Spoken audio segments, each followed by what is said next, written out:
నమస్తే, welcome to Leo news. YCP అధికారంలో ఉన్నప్పుడు ఆ అధికారాన్ని అడ్డు పెట్టుకొని చేసినటువంటి ఒక్కొక్క అరాచకానికి చెక్ పడుతున్నట్టే కనిపిస్తోంది. ఒక పక్క లిక్కర్ స్కామ్ కేసులో ఇలా పలు కేసుల్లో జగన్మోహన్ రెడ్డి అరెస్టు ఖాయమని వార్తలు వస్తున్న నేపథ్యంలో మరోపక్క ఇటు పెద్దిరెడ్డి రామచంద్రారెడ్డి కావచ్చు, అలాగే సజ్జల రామకృష్ణారెడ్డి భూదందా గురించి నిన్నటి మొన్నటి వరకు మనం విన్నాం.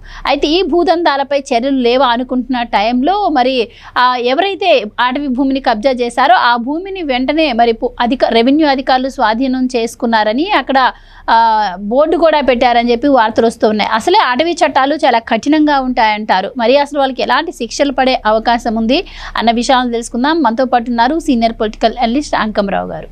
నమస్కారం సార్. సార్, నిన్న మొన్నటి వరకు మనం రోజు వింటూ వస్తున్నాం, పెద్దిరెడ్డి రామచంద్రారెడ్డి కావచ్చు, సజ్జల రామకృష్ణారెడ్డి కావచ్చు, అటవీ భూములను ఇష్టం వచ్చినట్టు కబ్జా చేశారు అని చెప్పి రెవెన్యూ రికవరీ యాక్ట్ తీసుకొచ్చి ఇప్పుడు జగన్మోహన్ రెడ్డి గారి దగ్గర నుంచి ఆయన పార్టీలో నాయకులు ఎవరైతే ఉన్నారో ఏం కబ్జాలు చేశారో అవన్నీ కూడా వెనక్కి తీసుకుంటేనే వాళ్ళకి సరైన గుణపాఠం ఉంటుంది అని.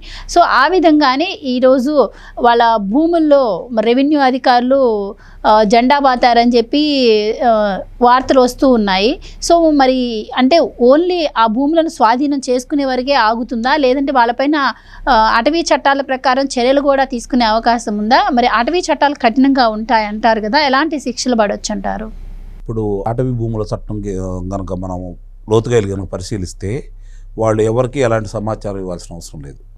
ఆక్రమణ గురయ్యి వేరే వాళ్ళు ఆక్రమించుకొని వాళ్ళ స్వాధీనంలో పెట్టుకొని అనుభవిస్తున్నారన్నా కూడా, లేదా అటవీ సంపదని ధ్వంసం అంటే చెట్లని నరికేశారన్నా కూడా వాళ్ళ మీద క్రిమినల్ చర్యలు చేసుకునే హక్కు, అవకాశం అటవీ చట్టానికి ఉంది.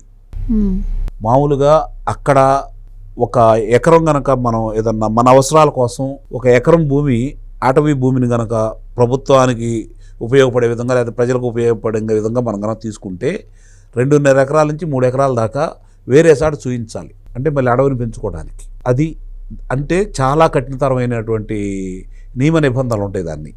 దాన్ని తొంగలో దొక్కి వీళ్ళిద్దరూ, సజ్జల రామకృష్ణారెడ్డి కావచ్చు, లేకపోతే పెద్దిరెడ్డి రామచంద్రారెడ్డి కావచ్చు, వీళ్ళిద్దరు కూడా ముఖ్యంగా చుట్టూ ప్రహరీ నిర్మించుకున్నారు, ఫెన్సింగ్ చేసుకున్నారు, దాంట్లో విలాసవంతమైనటువంటి భవనాలు కట్టుకున్నారు. ఇప్పుడు ఆ భవనాలు కట్టుకోవడానికి, ఆ ఫెన్సింగ్ వేయటానికి, ఆ రహదారులు నిర్మించడానికి అవకాశం ఇచ్చినటువంటి అధికారులు ఎవరు, సహకరించినటువంటి అధికారులు ఎవరు, ఆ రోజు దగ్గరుండి చూసుకున్న వాళ్ళు ఎవరు? ఎంఆర్ఓ, గ్రామ కార్యదర్శి కాడి నుంచి గ్రామ సర్పంచ్ ఉంటాడు, మరి దానికి సంబంధించినటువంటి అధికారులు ఉంటారు, ఎంఆర్ఓ గారు ఉంటారు, ఎండిఓ గారు ఉంటారు, మరి వీళ్ళందరూ, మరి అటవీ అధికారులందరూ ఉంటారు. వీళ్ళందరికీ తెలియకుండా అసలు ఎలా అక్కడ అన్ని ఒక రోజులో నిర్మితమయ్యేది కాదు కదా. అంత పెద్ద భవనం నిర్మించాలి అంటే తోటలు వేశారని తెలుస్తుంది, గోశాల నిర్మించారు, ఆ భవనం నిర్మించారు అక్కడ నేల నుంచి ఉన్నట్టు. మరి అట్లానే బుగ్గపట్నం భూములని స్వాధీనం చేసుకున్న దాంట్లో కావచ్చు, ఇవన్నీ కూడా ఒక్కోటి పెద్దిరెడ్డి రామచంద్రారెడ్డికి సంబంధించినవన్నీ వెలుగులోకి వస్తానే ఉన్నాయి. అలాగే సజ్జల రామకృష్ణారెడ్డి వాళ్ళ సోదరుడి పేరు మీద అక్కడ కడపలో అటవీ భూములు స్వాధీనం చేసుకొని వాళ్ళు అనుభవిస్తూ ఉన్నారు. ఇప్పుడు వాళ్ళు ఇన్ని సంవత్సరాలు అనుభవించినందుకు దాన్ని దగ్గర నుంచి డబ్బులు వసూలు చేయాలి. ముందుగా వీళ్ళని అవకాశం కూడా ఇవ్వకుండా, ఒక్క క్షణం కూడా అవకాశం ఇవ్వకుండా వీళ్ళని కారాగారంలో పెట్టాలి. కారాగారంలో పెట్టి మీరు చెప్పినట్టు రెవెన్యూ రికవరీ యాక్ట్ ప్రకారం ఇప్పటి వరకు వాళ్ళు అనుభవించిన దానికి నష్టపరిహారంగా అటవీకి సంపదకి వాళ్ళ దగ్గర నుంచి డబ్బులు వసూలు చేసి వాళ్ళకి ఇవ్వాలి. దీనికి ఇందాక నేను చెప్పినట్టు అధికారులు ఎవరైతే సహకరించారో వాళ్ళందరి మీద క్రిమినల్ చర్యలు తీసుకోవాలి. అప్పుడు కానీ మిగిలిన వాళ్ళకు ఒక భయం అనేది ఏర్పడదు.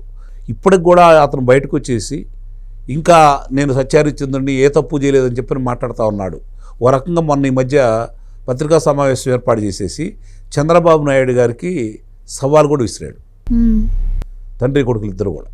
అంటే ఇక్కడ గమనించుకోవాల్సిన అంశం ఏంటంటే, ఇతను కావచ్చు, సజ్జల రామకృష్ణారెడ్డి కావచ్చు, చెవిరెడ్డి భాస్కర్ రెడ్డి కావచ్చు, చెవిరెడ్డి మోహిత్ రెడ్డి కావచ్చు, లేదంటే కరుణాకర్ రెడ్డి కావచ్చు, కరుణాకర్ రెడ్డి కుమారుడు కావచ్చు, వీళ్ళకు సంబంధించిన అంశాలు చాలా వరకు వెలుగు చూపాయి. వాస్తవాలు కనపడతా ఉన్నాయి, ఉల్లంఘనలు కనపడతా ఉన్నాయి. మరి కరుణాకర్ రెడ్డిది అయితే తిరుమల తిరుపతి దేవస్థానాన్ని అపవిత్రం చేయాలని చెప్పని కల్తీ నెయ్యిని తీసుకొని వచ్చేసి మరి అక్కడ అన్నప్రసాదాల్లోనూ తీర్థప్రసాదాల్లో కూడా ఆ దేవదేవునికి తీవ్రమైన అన్యాయం చేశారు, భక్తుల మనోభావాలు దెబ్బతీశారు, చాలా కుంభకోణాలు ఉన్నాయని చెప్పని ఒక్కొక్క అంశాలన్నీ బయటకు వస్తున్నా కూడా అతను ఇంకా పెట్టరేగిపోయేసి ఇష్టారీతిగా మాట్లాడుతూ విధానం చూస్తున్న తర్వాత మీరన్నట్టు చాలామంది దగ్గర ధర్మ సందేహంగా ఉంది. ఎందుకు ఇలా మాట్లాడుతున్నారు, ప్రభుత్వం ఎందుకు చర్యలు తీసుకోవట్లేదు అని. ఇప్పుడు నాకు అనిపిస్తుంది ఏంటంటే వాళ్ళని అష్టదిగ్బంధంలో తీసుకొని వస్తున్నారు. ఒక అంశాలు కదా, అన్ని అంశాలన్నీ క్రోడీకరించేసి ఒకదాని తర్వాత ఒకటి ఒక్కసారి కనుక అదుపులో తీసుకుంటే అంశాలన్నీ న్యాయస్థానం ముందు పెట్టి మీరే సరైన విధంగా చెప్పండి, వీళ్ళకి ఏ శిక్షలు వేయాలనే విధంగా సాక్ష్యాధారాలన్నీ క్రోడీకరిస్తున్నారు, సాక్ష్యాధారాలన్నీ సేకరిస్తున్నారు.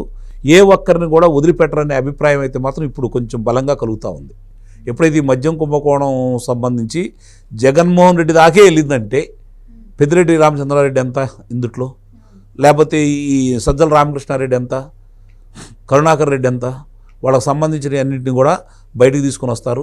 అందుట్లో వీళ్ళకి సంబంధించింది పెద్దిరెడ్డి రామచంద్రారెడ్డికి సంబంధించి కొన్ని వేల ఎకరాల భూముల్ని వాళ్ళ భార్య పేరు మీదే 143 చోట్ల వాళ్ళ భార్య పేరు మీద వివిధ ఆస్తులు ఉన్నాయని చెప్పని, అవి ఎన్నికల అఫిడవిట్లో పొందుపరచలేదని చెప్పని ఆ అభియోగం కూడా ఉంది. న్యాయస్థానం దాని గురించి కూడా ప్రశ్నిస్తూ ఉంది.